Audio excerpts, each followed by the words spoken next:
Testing 1, 2.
Okay, so Thursday, once again, Thursday, we'll have the class off.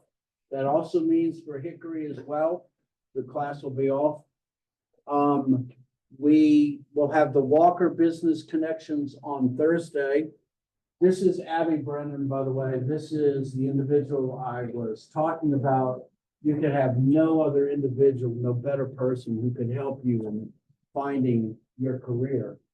I urge you, if you have any ambiguities about where you're going in the future, please check with Abby.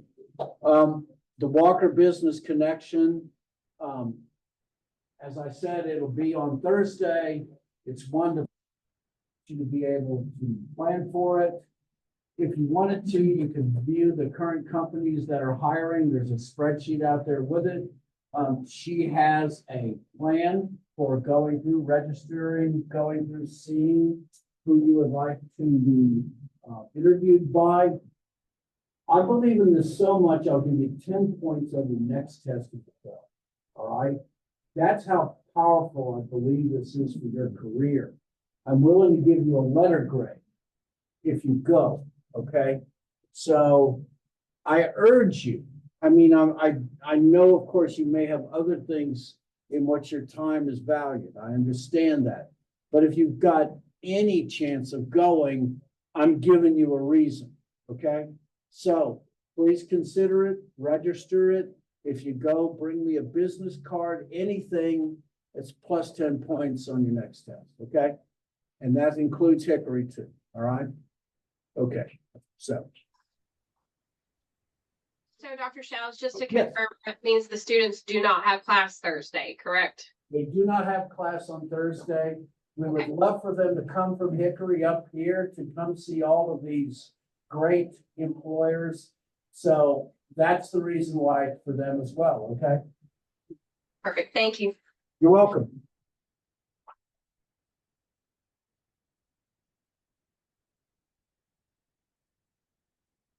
All right. Let us finish chapter 4, get in a little bit of chapter 5. So we talked about what are these specialized things that you have that ultimately would make vertical markets so valuable. One of those is by the way, I was just reading where NVIDIA is now planning to invest $250 billion into new server farms for this LLM models that they're thinking of doing. Consider that. I mean, you're talking about, greater budgets than like 90% of the world's governments to be invested in these kind of things. It's just astonishing to even think of. Why would you invest that much? And of course, it comes back to what I said is that the only reason is that it increases your return on investment. And this is why they're doing this. So just remember, it's the reason why you do everything. If I can take these numbers and increase revenues exponentially like NVIDIA has, and take my stock price to a factor of 10 to 1 now and a stock split, that's the reason you do this stuff, okay? The only reason to do it. So we talked about the unique idiosyncratic knowledge, these chips that NVIDIA is creating that really has one major purpose and one alone, and that's artificial intelligence. You think about the long-term relationships that organizations have between each other and those connections that are long-standing and enduring through even the most difficult times. And then you have the power of a brand equity, especially like private labels. By the way, Aldi is redefining their labels so that the Aldi label is on every product they sell now. That is an enhancement. And it is because the brand equity of Aldi carries itself through every product they sell. And so these are the intangible reasons why you vertically market. Then we talked about the physical and tangible reasons why. You have special such that they are unique and create special opportunities. You have refrigeration facilities. You have gigantic facilities that are customized to one particular client. You have a dedicated capacity. You wall off a certain area, and that has been created to serve a particular manufacturer. That's another unique one. And then finally, you're in a particular location at a particular time. You perform particular functions, and they are suited to one or two different manufacturers where they are not easily used with others. And so you have specialized roads and systems that are built within North Carolina for the traditional furniture manufacturers. We don't use them as much today, but they're in place, and those are assets that were built just for them. Industrial parks are another good reason. You build these unique places and locations in certain areas like Hickory, and they're there for particular reasons, and those organizations that can take advantage of them will use them. A couple of other things before we move on to chapter 5. One of them is, what do we do in uncertain times? What happens when we're in markets that swing volatilely? We can talk about a general overall economic difficulties, and we can also talk about particular industries that are maturing or changing. I thought years ago I'd seen everything that the computer industry would bring about, and now we hear in artificial intelligence, and we're about to jump into another brave new world. That's the kind of economic uncertainty that I'm talking about. So, what are the products that are we creating? Are we using? That is what specificity means. Are the products that we're selling generic in nature, mature in product, that don't really go through any unique changes? Or is our product highly specific? The chips that NVIDIA is creating for AI. That's the difference between low specificity and high. So a general CPU created by Intel, the core processors would be low, and then the high would be the NVIDIA chips that they're creating for AI. GPUs also is a good one as well. In a volatile market where the product tends to be not unique, you outsource. You keep your organization nimble, flexible. And what that means is you save your money. You try to have as much liquid capital as possible, and you don't use it for investing in capital equipment or long-term kinds of situations that you don't know what's going to happen in the future. And so in low specificity, you maintain outsourcing. You hold your cards close. In a particularly high specificity, chips specially made for AI, and the market is highly promising, NVIDIA decides to vertically integrate. NVIDIA does not use someone else's server farms, they create their own.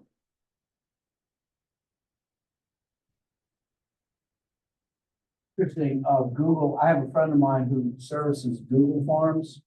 And when Google came out, or when they first started, they still do, you know what they're running? They're just basic running Linux servers and Unix servers. They're all pretty much standardized parts, standardized placements. If a machine in a Google farm goes down, they don't even go get it. They go to those places once a month. They're all using striping. So if one machine goes down, they're striped to another machine. It's dead. Once a month, they go pull the dead machine, start up a new one, and that's how it works. The site might be specific, but the machines were not, okay? However, this is very specific. You vertically integrate, you control everything from the ground up. You gain control, especially over employee knowledge, which is sacred. You don't want to give away your secrets. And you avoid the small number stuff that happens in the changing circumstances. So NVIDIA is fixed in this direction, and they're going towards it, and everybody else is trying to scramble to catch up. In less promising markets, where there's a high specificity, don't enter. Don't take a chance. You wait. The difficulty is when is the right time to move. Sometimes you can make a mistake and think a market that's not as promising, or even worse, with products that might damage you. And sometimes you make that mistake and you miss a major mark. So I've kind of talked about this for a while. Let me show you one thing. Let's see. So, excuse me. I talked about this before. 6 months before the iPad was released, Microsoft was going to release what they call the Courier. Now, the Courier was basically the size of one piece of paper folded over like this. The Courier was to be a tablet that folded over with a stylus. The difficulty was it ran a unique operating system that was not Windows, which ultimately was its loss, to them anyway. Let me Shot Proview. Instant savings on commercial auto insurance, vehicle management. Okay. So here is the Microsoft Courier.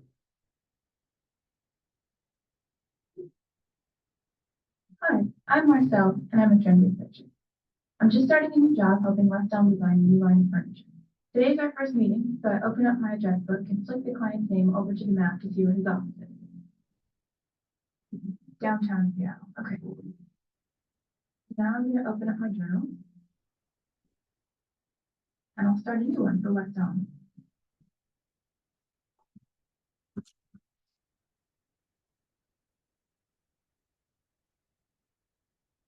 So I've got some two things from the 2000 meeting. I plan to collaborate with West Elm's designer, so I gave him access to this journal. This project will be my life for the next few weeks. So I hold the home button, and now it's set as my home page.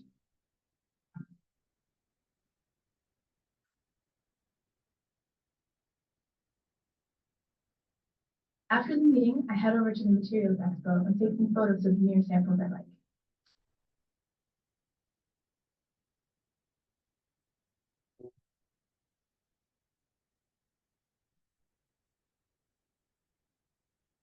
dark wood texture could work for this project, so I drag it into my West Elm journal. So to make sure I remember this one.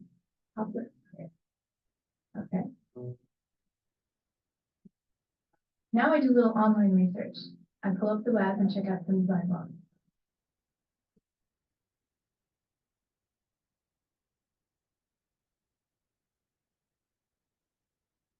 Drag this over to my journal.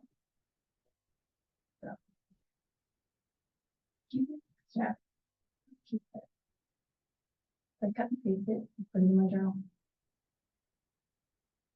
So, very interesting product. Microsoft had them in production. Like I said, the iPad was about to launch 6 months after this. They could have caught the tablet industry at the moment that it would have been perfect. But the problem is that, as I said before, it wasn't running a Windows operating system. There was a turf war inside of Microsoft. This got left by the table. iPads come in. In essence, they fundamentally changed the platform that people uses versus the operating system. And in changing the platform, they change everything. And so Microsoft goes from a 92% coverage of all operating systems on electronic devices to now around a third. So the moral of the story is if you're not putting yourself out of business, someone else will. So I thought I should show you that. I've always found, and it's pretty sophisticated. That's 18 years ago. Think about it. It's 2007. And it seems like a pretty reasonable device even now. But unfortunately, Microsoft's loss was Apple's gain.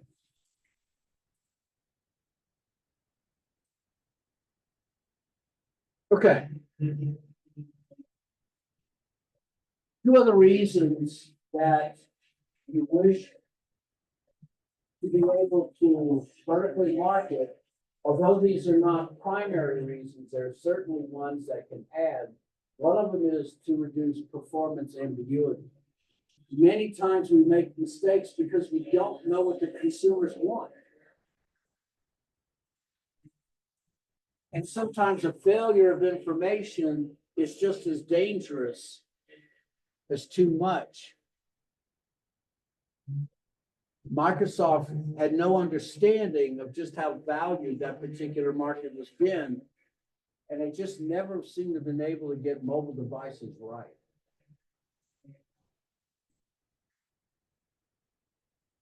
The next is to learn from their customers.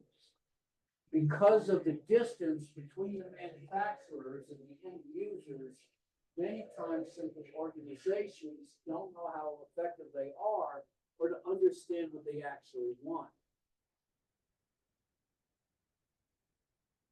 And so vertically marketing can be a way of learning from our customers. And so these two reasons kind of couple together. One of them is quite simply, I don't know downstream what the market desires. That's the performance ambiguity, and the other is to learn from our customers.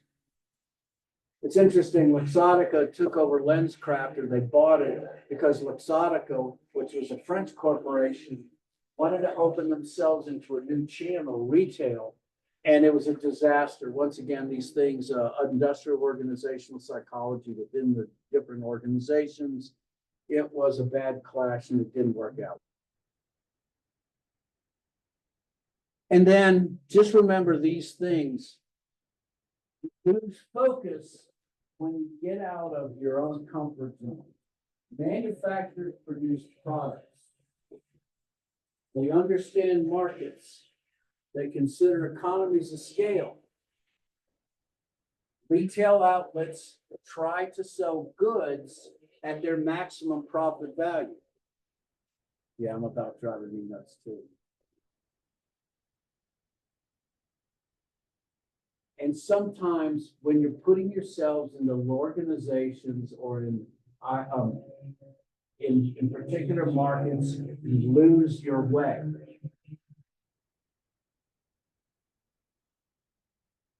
And so Intermarsh, which was a grocer,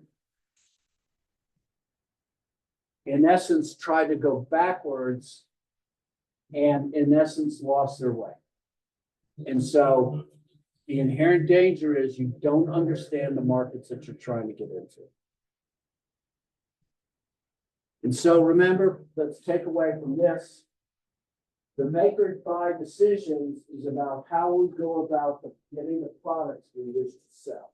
That's what the make or buy decision is. Do we make them ourselves or do someone else? Remember that integrating forward or backwards requires key decisions to be made. And outsourcing is always the starting point because of the advantages of outside specialists. If any of those conditions exist that prevent you from benefiting, then vertical market is called for, and especially if control of the downstream market or upstream is valued, that's the reasons why, okay? And remember, the only reason, the best one of all, is the increased return on investment. All right, that is the end of chapter 4.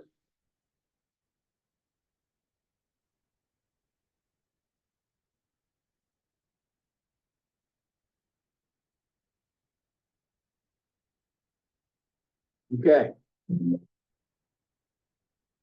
We have designed our product. We have decided basically whether it's a vertical market or whether we're making or buying. The next decision we have is how do we distribute those products? Designing channels and structures and strategies is about what structures do we use, how many, where they go, and whether we sell them ourselves or not. So this chapter is about 3 things. The strategic decisions about how we create our channel. First is the channel intensity. How much coverage should a supplier have in all of its various forms?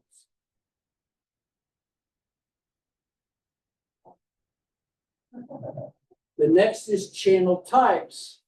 How many ways will we go to market and how we can combine these formats? Websites, stores, kiosks, agents, who does the distributing?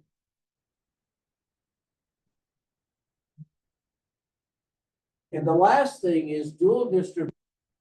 Should I, as a supplier, have both a horizontal market and a vertical market at the same time? In other words, should the supplier simultaneously go through the market through its own channels and through third parties at the same time? In North Carolina, this is not unheard of. All of the furniture stores, Broyhill had their own factory store that they sold their goods right from the factory, as well as selling them through retailers down the road into Hickory and Lenore. As I've said before, my friends would actually come to North Carolina, go to the Broyhill store, go back to Mississippi, have those goods delivered to them, and it would still be less than if they were shopping locally. That is a dual distribution.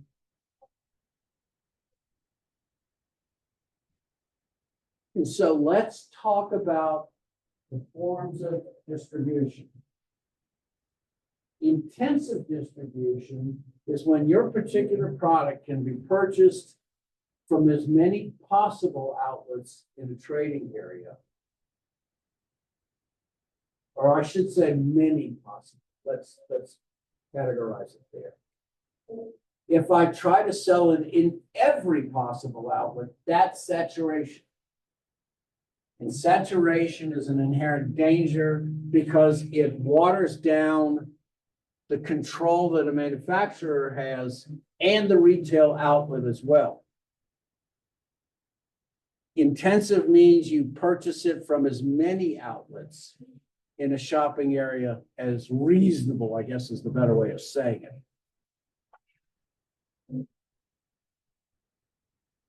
Exclusive distribution, when it's be purchased just through one vendor in a given trade area, and that in essence is a local monopoly.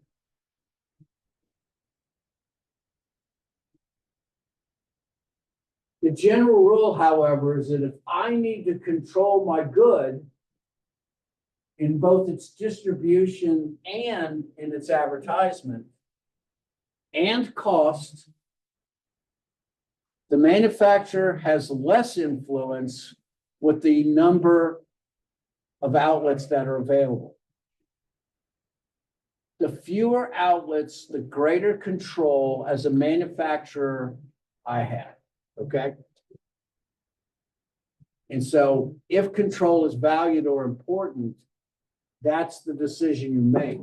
It also might be quite simply that your brand is so strong that it doesn't necessarily matter where you buy those goods from. So intensive distribution, as many possible outlets or many outlets in a trading area. Saturation is every possible outlet, and saturation is bad. Now, I kind of want you to consider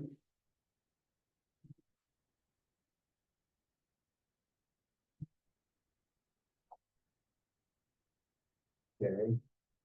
I wanted to show that to our people. And I want you to see this as well. I want you to consider what each one of these particular groups wishes to have in control.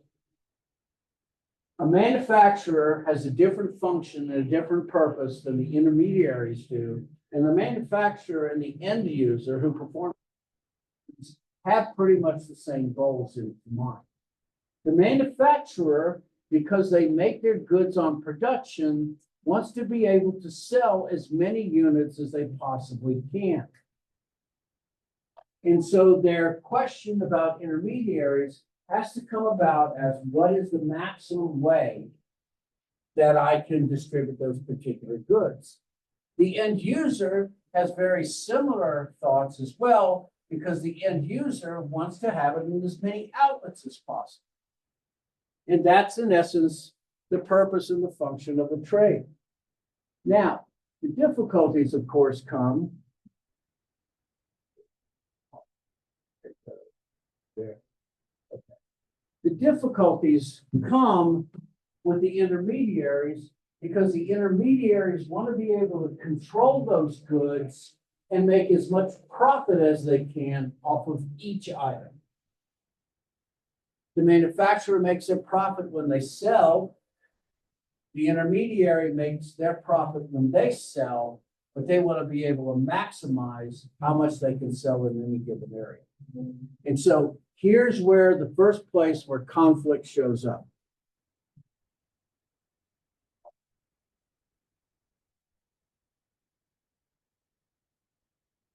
And so downstream members prefer exclusivity.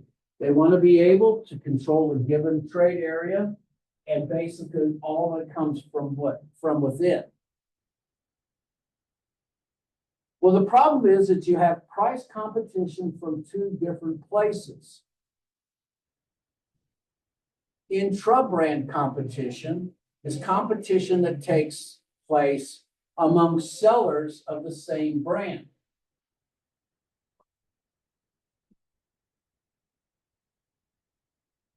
And so when I'm looking at intra-brand competition, I have two sellers of the same brand from one manufacturer.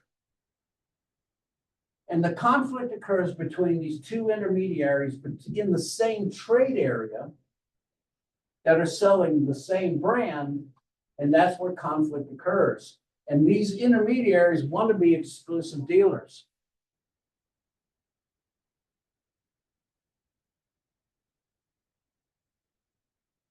Inter-brand competition is competition that takes place among different brands in a particular category. In other words, those are two manufacturers that are selling out of a single intermediary.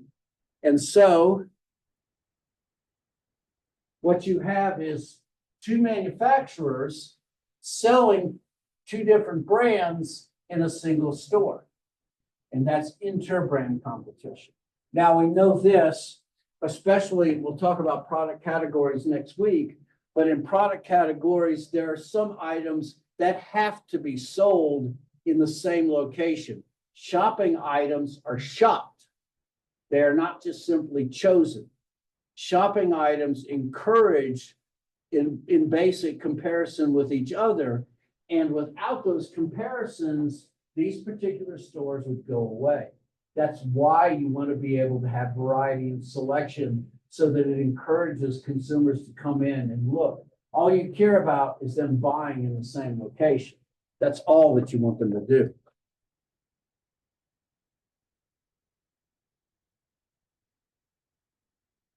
And so downstream members, the exclusivity, we have competition in prices.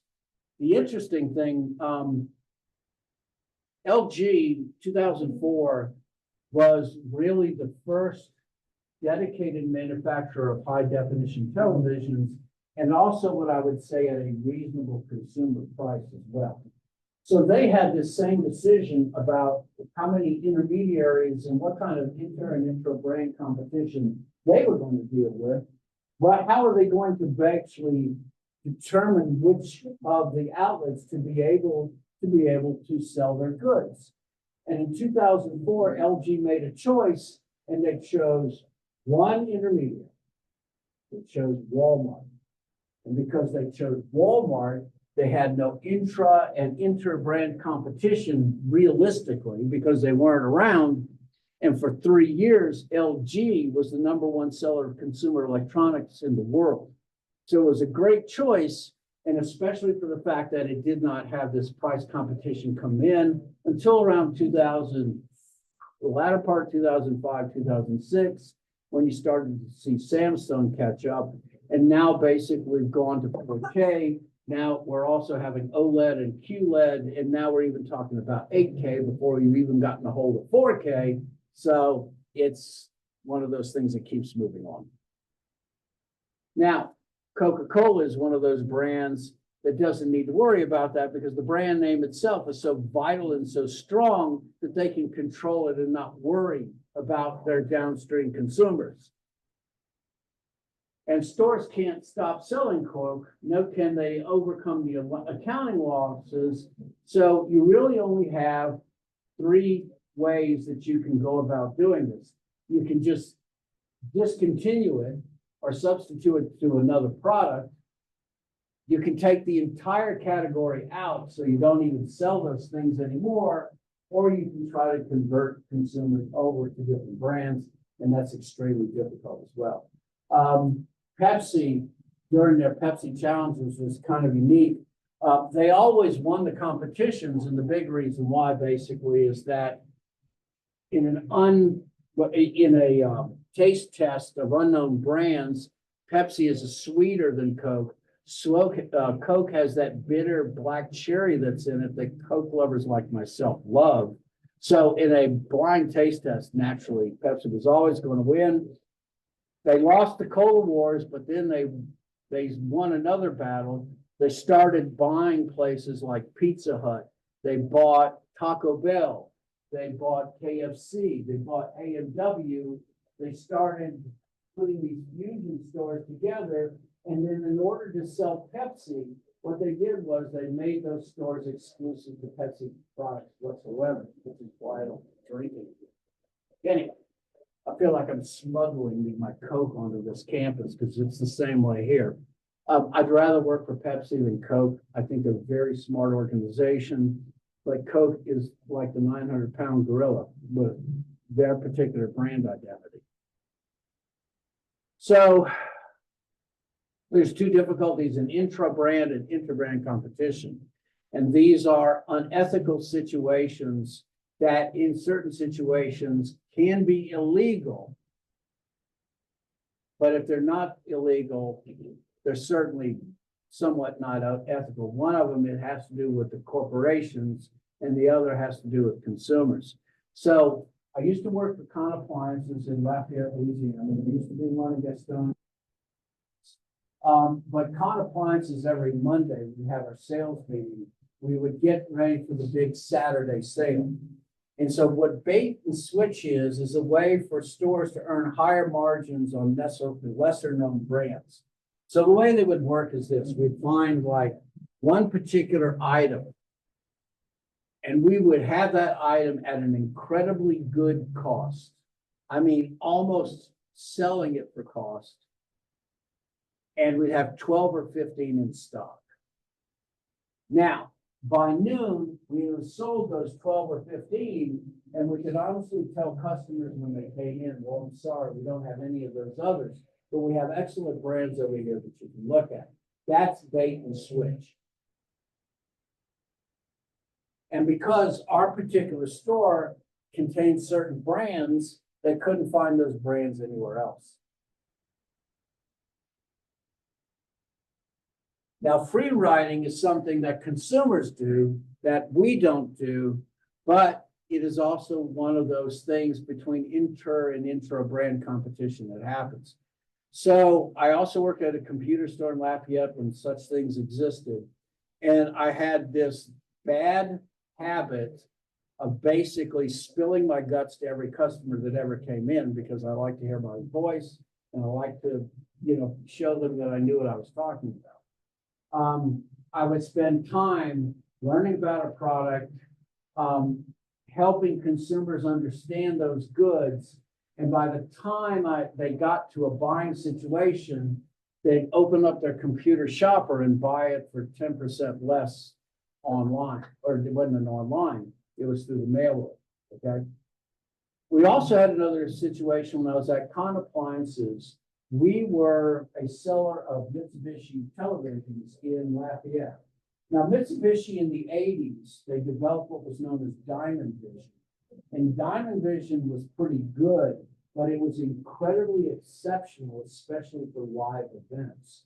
And so if you watched a football game on a Diamond Vision television, it was like nothing you ever saw. At that point, it was unbelievable. They practically sold themselves.